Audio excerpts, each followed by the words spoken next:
nrawica gulać. Mnie nrawica gulać. Mnie nrawica gulać. Goliath, Goliath. C'est comme la fin aussi de ces mots. Rysować, Goliath. Je pense que c'est comme ça. Goliath, rysować. Mnie nrawica Goliath. Mnie nrawica Goliath. Mnie nrawica Goliath. Mnie nrawica Goliath. Mnie nrawica Goliath. Mnie nrawica Goliath. Nie nrawica Goliath. Nie nrawica Goliath. J'aime me promener, oui. Bon, je vais peut-être vous redire une fois les expressions que nous avons vues aujourd'hui. Enfin, que nous avons vues. Et je vais vite terminer cette vidéo. J'espère que elle vous aura détendu, que vous aurez peut-être appris quelque chose. Et vous pouvez me laisser un commentaire comme toujours parce que ça fait toujours plaisir. Donc, как дела? Хорошо. Отлично.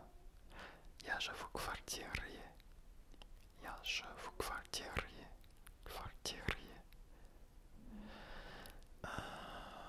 Mnie nrawica rysować. Mnie nrawica gulać. C'est ça. Bon ben voilà. C'était donc le troisième vlog. Et je vais continuer je pense de faire comme ça dans chaque langue. Donc demain cela sera peut-être le japonais je pense. Je pense. Je ferai le quatrième vlog en japonais.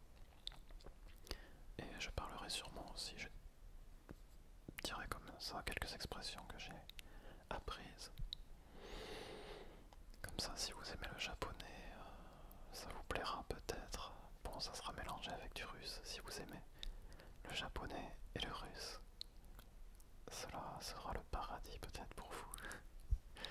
Et si vous aimez aucune des deux langues, comme je vous l'ai dit, vous pouvez revenir dans 7 jours à peu près. Enfin bref. Comme d'habitude, je vous remercie de regarder. Je te remercie toi qui commente souvent sur mes vidéos. Parce que je vais parler juste un tout petit peu pour toi qui est encore là. Parce que tu sais, quand tu fais une vidéo, c'est un peu comme, je sais pas, je dirais pas que toutes les vidéos sont des œuvres, mais c'est quand même, j'ai faim, c'est quand même quelque chose que l'on crée. Et la création, il peut y avoir différents buts de la création. Et il n'y a pas qu'un seul but, je pense. Mais si je crée quelque chose et que quelqu'un regarde, que ce soit un dessin, une vidéo ou quelque chose que j'écris, pour moi une grande partie de la création mais j'oublie le français encore une fois, mais une grande partie de la création est liée à la communication que je peux avoir avec la personne qui interagira avec ma vidéo, enfin avec ma création, et au travers de ce que j'ai créé, on peut échanger. Et donc bon, le commentaire sous la vidéo est un moyen d'échange, bien sûr. Je n'ai pas le temps de répondre à tous les commentaires, mais je suis toujours bien sûr heureux de voir ton commentaire. Bon voilà, j'arrête de discuter. Je te souhaite une bonne journée ou une bonne